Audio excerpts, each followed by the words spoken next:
तो हर कोई किसी को चैलेंज करना चाहता है। अगर कोई आदमी किसी को गलत लगता है तो वो सामने वाले को सही करने के लिए चैलेंज देता है, लेकिन इसका ये मतलब नहीं कि हर चैलेंज का हर कोई आदमी जवाब दे। मैंने कोई एक वीडियो डाला था, ठीक है, उस वीडियो के जरिए मैं चाह रहा था कि लोगों को एजुकेट करूं कि पीटीए क्या है, पीटीए पेरेंट्स टीचर्स एसोसिएशन जो होता है तो ये क्या है। इसके हम लोग कोशिश किए थे कि लोगों को एजुकेट किया जाए, क्योंकि बहुत सारी स्कूलों में हमने ही काफी चलाया है कि केमीएस में हो गया, विजडम स्कूल में हो गया, फिर बाद में और भी कई स्कूलों के अंदर ये शिकायत आ रही थी कि पेरेंट्स जो है फीस नहीं भर रहे और उनका ये कहना था कि पीटीए के तहत ही हम फीस भरेंगे। तो मैं ये कोशिश कर रहा था कि उनको ये बताऊं कि पीटीए एक्चुअल में है क्या। लेकिन कहीं ना कहीं ये देखा गया है कि बहुत सी जो है मीटिंग पेरेंट्स की नवीद बेताब के जरिए और भी लोगों के जरिए ली गई थी और ये बताया गया था कि पीटीए के जरिए जो अगर आप स्कूल के अंदर पीटीए लागू हो जाता है तो आपको फीस बहुत ही कम भरने को आएगी। बहुत ही कम मतलब उनका बोलना है कि 800-1000 रुपए जो है साल की भरने के लिए आएगी। तो इसके ऊपर हमको कोई आपत्ति नहीं, भले स्कूल 800 रुपया ले या फ्री में पढ़ाए, लेकिन मेरा एक ये मकसद था कि कहीं ना कहीं पेरेंट्स जो है उससे गुमराह हो रहे थे और अपनी 4 साल की फीस बकाया कर लिए थे। अब 4 साल की फीस जब एक आदमी को महीने 2 महीने की या साल भर की फीस भरने को हैवी होता है तो 4 साल की फीस भरना बकाया रखना बहुत ज्यादा हैवी हो जाएगा। इसके लिए मैं सोचा था कि लोगों को पहले समझ में आएगा ये जीआर के थ्रू, ये जो हमने बताया था, ये Maharashtra educational institute regulation act of fees, इसके ऊपर हमने बताया था। इसके बाद में मॉडिफाई करके ये 2015 में और 2019 में आए, जहां पे साफ लिखा हुआ है कि जो मैनेजमेंट है ये स्कूल की फीस जो है वो डिसाइड करेगा। अब यहाँ पे नवीद बेताब ने एक मेरे को यहाँ पे उन्होंने टोका था और उन्होंने कहा था कि फीस जो है लिखा हुआ है कि नहीं कॉम्पिटेंट टू प्रपोज, ये उन्होंने बोला था कि ये सेंटेंस लिखा हुआ है। तो कॉम्पिटेंट टू प्रपोज का मतलब यही होता है कि जो मैनेजमेंट है वो सक्षम है प्रस्तावित करने के लिए। तो सक्षम कौन है? मैनेजमेंट है। यहाँ पे मैनेजमेंट को ही यहाँ पे अथॉरिटी दी गई है। अब यहाँ पे पेरेंट्स टीचर एसोसिएशन को अथॉरिटी नहीं दी है कि वो आगे फीस को प्रपोज करे। हाँ, उनका काम है कि फीस को डिस्कस करे अगर ऑब्जेक्शनेबल लगता है। ऑब्जेक्शनेबल कहाँ पे मैंने बताया था, साफ मैंने लफ्जों में कहा था कि 2 साल से पहले अगर कोई स्कूल फीस बढ़ाता है या 2 साल के बाद में भी 15% से ज्यादा बढ़ाता है तो वहां पे वो ऑब्जेक्शन ले सकते हैं। और ऐसे ही क्या कहेंगे कि ऐसे मामलों में जो है वहां पे पीटीए का रोल आता है और वो ऑब्जेक्शन ले सकता है। लेकिन यहाँ पे कहीं ना कहीं जो है नवीद बेताब को ये बात नागवार गुजरी और उन्होंने कहा कि चैलेंज करता हूँ। फिर उन्होंने मुझे बहुत सारी बातें बताई कि आपने इसका हवाला नहीं दिया महाराष्ट्र शासन शालेय शिक्षण व क्रीड़ा विभाग का शासन निर्माण क्रमांक, उन्होंने ये बता के बोला कि 2010 का है। तो मैं आपको बताना चाहता हूँ कि जो उन्होंने मेरे जितने भी वीडियो के जो कमेंट्स थे उसमें ना उन्होंने ये यूनिक नंबर डाला था इसका, जिसका ये जो निर्णय है ये महाराष्ट्र शासन का निर्णय है। निर्णय भी कहाँ का है? एक आईएएस ऑफिसर है कुमुद बंसल, उन्होंने ये प्रस्ताव किया था महाराष्ट्र शासन को कि स्कूल के अंदर जो कमर्शियलाइजेशन हो रहा है उसको किस तरह से रोका जाए। स्कूल जो धड़ल्ले से फीस बढ़ा रही है, स्कूल जो लोगों को लूट रही है, तो उसके लिए कैसा रोका जाए, उनका ही था। तो यहाँ पे मैं आपको बता दूं कि कितना इसके अंदर साफ लिखा हुआ है 32,821 लोगों की सहमति के साथ में ये यहाँ पे एक मीटिंग हुई थी महाराष्ट्र शासन द्वारा और उसमें ना ये प्रस्ताव पारित हुआ था जिसमें महाराष्ट्र शासन ने निर्णय दिया था कि क्या क्या पीटीए फॉर्म होगा और पीटीए के क्या क्या रोल है। लेकिन इसमें भी ये 2010 का है। 2010 के रेफरेंस से लेकर जो है ये बनाया गया है 2011 में ये महाराष्ट्र एजुकेशनल एक्ट फीस का। तो अब इसमें वो यही पकड़ के हाथ में जो बता रहा है कि इसमें साफ लिखा हुआ है कि पीटीए के क्या क्या फायदे है, पीटीए के क्या क्या राइट्स है और इसको देखने से जो है हम लोग स्कूल को कंट्रोल कर सकते हैं। ठीक है, अब मैं आपको एक खास बात यहाँ पे बता दूं एक सिंगल लाइन में कि पीटीए का फुल फॉर्म है पेरेंट्स टीचर एसोसिएशन। तो जहां पे पेरेंट्स है वहां पे टीचर्स भी है।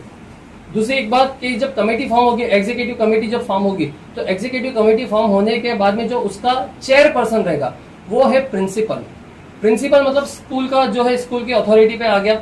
जो भी कमेटी के अंदर डिसाइड होगा उसको फाइनल जजमेंट देने वाला कौन है? वो अध्यक्ष ही होगा ना, वो चेयरपर्सन ही होगा, वो स्कूल का प्रिंसिपल है। उसके बाद में सेक्रेटरी वो स्कूल के एक टीचर को बनाया गया इस कमेटी के अंदर। तो कहीं ना कहीं पीटीए के अंदर भी पावर स्कूल के हाथ में ही है। मेरा स्कूल से कोई लेना देना नहीं, मेरी कोई स्कूल नहीं चल रही, लेकिन मैं पेरेंट्स को समझाना चाहता हूँ कि ये जो पीटीए लागू करो कह रहे हैं, तो पीटीए लागू करने के बाद में भी कहीं ना कहीं अथॉरिटी, कहीं ना कहीं पावर जो है वो स्कूल के हाथ में ही रहेगी। तो आप लोग ये बदगुमानी में मत रहो कि इस तरह से पीटीए लागू होने के बाद में जो हमारी फीस कम हो जाएगी और हम लोगों को जो है राहत मिलेगी। पीटीए जो है ये केमियस में इन्होंने जो झगड़ा करके और बहुत सारी बातें करके बहुत सारी चीजों का मतलब इन्होंने हवाला देके केमियस स्कूल के अंदर पीटीए का इलेक्शन करवाया था। पीटीए के इलेक्शन होने के बाद में मैं ये जानना चाहता हूँ कि कितने लोगों ने जो है उसके बाद में फीस भरा। पीटीए का गठन तो हो गया केमियस स्कूल में, उसके बाद में मैं जानना चाहता हूँ, बताओ नवीद बेताब कि कितने लोगों ने जो है यहाँ पे स्कूल का फीस भर दिया। जो 4 साल की बकाया थी, आपकी खुद की आपके बच्चे की जो है 4 साल की फीस बकाया केमियस के अंदर, मैंने मेरी आंख से देखा है। तो आप बताइए कि आपने कितना फीस भरा है। तो यहाँ पे ये समझ में आता है कि कहीं ना कहीं स्कूल की फीस न भरने के लिए लोगों को जो है ये सारी बातें बताई जा रही है, समझाई जा रही है, या हम कहेंगे कि गुमराह की जा रही है। फिरोज भाई, मेरा एक सवाल है।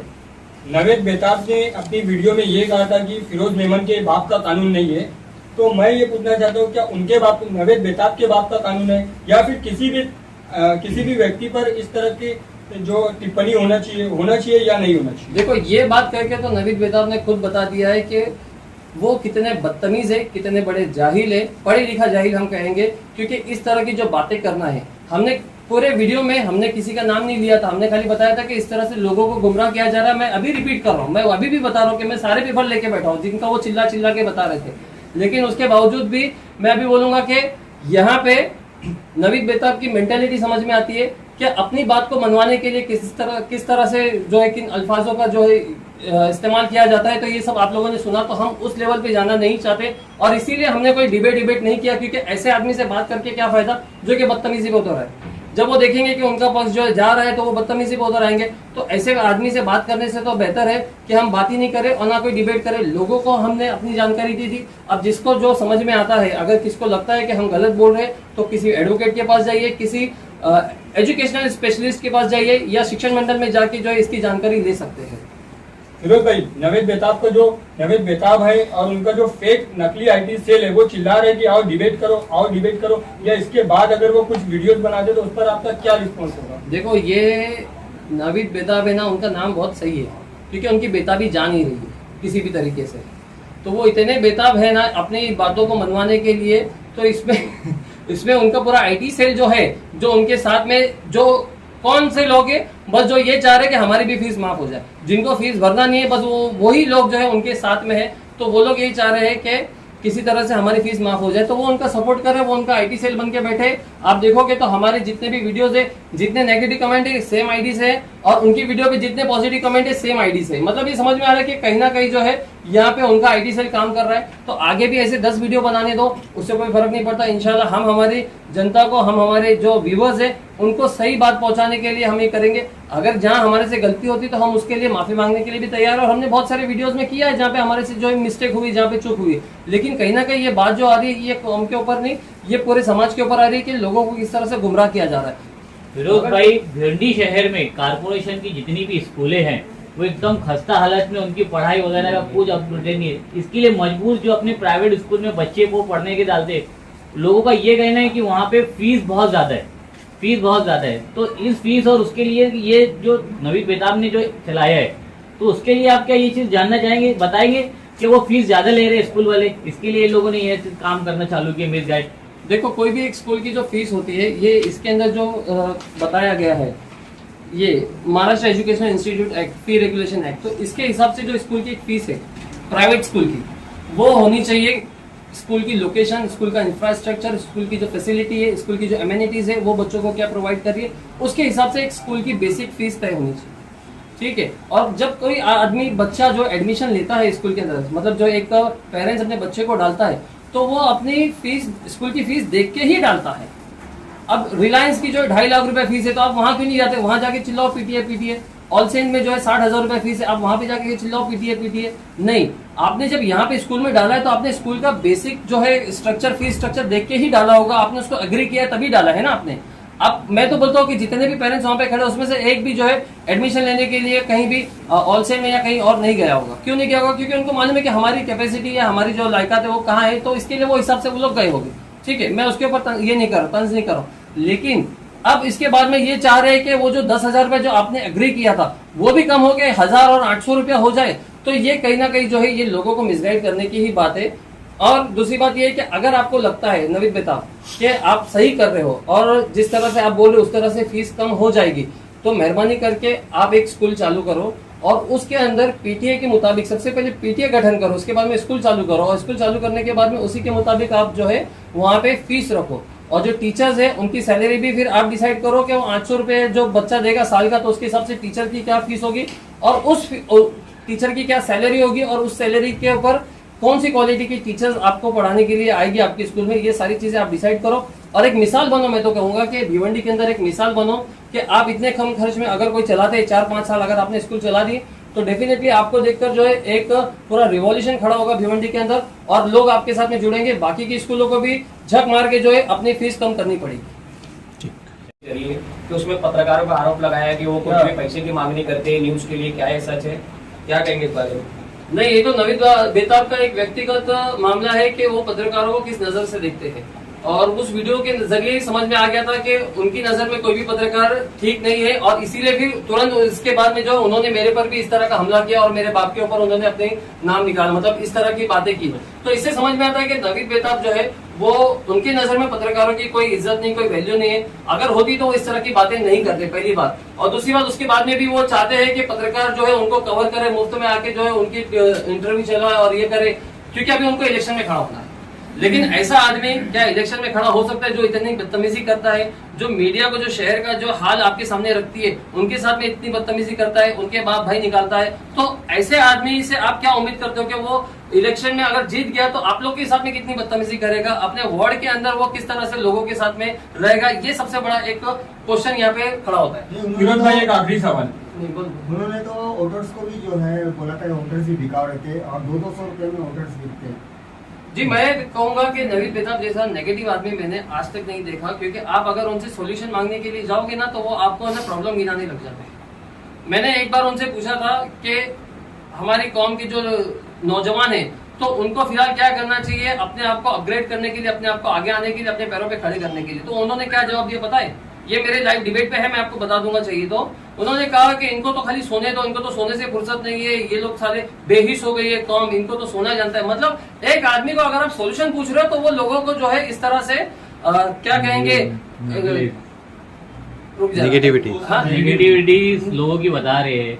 हाँ, मतलब एक आदमी को अगर आप सोल्यूशन पूछोगे तो वो इस तरह से लोगों की खामियां बता रहा है, लोगों को बेहिस कर रहा है, इंसल्ट कर रहा है लोगों को, तो ऐसे आदमी से आप क्या एक्सपेक्ट करते हैं? नहीं, सोते तो वो खुद रहते हैं, क्योंकि जब हमने सवाल किया था कि आपके घर के सामने इतना बड़ा खड्डा है जहाँ पर इतने एक्सीडेंट हो रहे हैं और वारदातें हो रही, लोगों को नुकसान हो रहा है, ट्रैफिक जाम हो रही है, इसके बारे में आप क्या कर रहे हैं? लोगों तक आप पहुँचते, सोशल काम करवाते हैं, अपने घर का काम क्यों नहीं करवा रहे? वो सोना ही हुआ। हाँ, एक हिसाब से नहीं तो उसके ऊपर उन्होंने आपको ही टॉन्ट किया रहेगा, उसके ऊपर उन्होंने आपको ही आपकी खामियां गिनाई होगी। हाँ, तो ये उनका वही तरीका, वही नेचर है। अगर उनको सॉल्यूशन पूछने के लिए जाए, देखिए ऐसे तो वो कोई हमारे इसमें इतने कोई मायने रखते नहीं है, तो इसके लिए उनको इतना डिस्कस करना कोई ज्यादा ये नहीं है। फिरोज भाई, एक आखिरी सवाल। नवीद बेताब ने आपको जो चैलेंज किया डिबेट के लिए, तो आप वो करने वाले हो या इसके बाद अगर वो कोई चैलेंज करते हैं तो उसका आप जवाब देने वाले हो? देखो, कोई इसमें कोई डिबेट नहीं होगी, किसी तरह की डिबेट बनती भी नहीं है। उनके बोलने से थोड़ी ना हम डिबेट करने के लिए यहाँ पे बैठ जाएंगे। मैंने बोला ना कि गधे चिल्लाते हैं तो गधे के चिल्लाने से थोड़ी हम हमारा काम छोड़ देंगे या हम उनको जवाब देने को बैठ जाएंगे।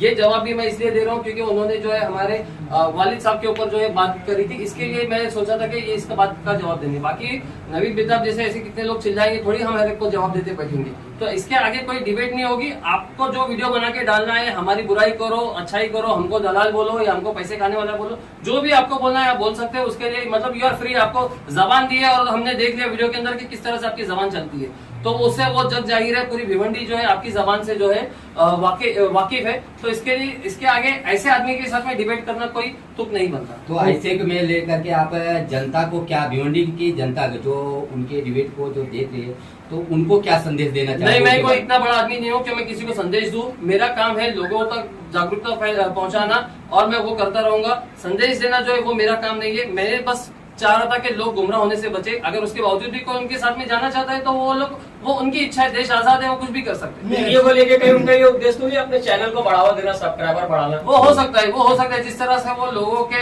वायरल कर रहे हैं, एक ही वीडियो को अलग अलग टाइटल लेके, एक ही वीडियो को अलग अलग थंबनेल लेके जो कर रहे हैं, बार बार थंबनेल चेंज करके जो कर रहे हैं, तो उससे उद्देश्य वही लग रहा है कि किसी तरह से जो है हाँ अपने सब्सक्राइबर बढ़ाए। नहीं, मानना तो यही है कि वो अपने आप को पब्लिश करना चाह रहे हैं हर तरीके से, क्योंकि आने वाले दिनों में। ओके भाई, thank you. Express news Hindi पर वीडियो देखने के लिए करें लाइक, शेयर और सब्सक्राइब। बेल आइकन दबाना ना भूलें।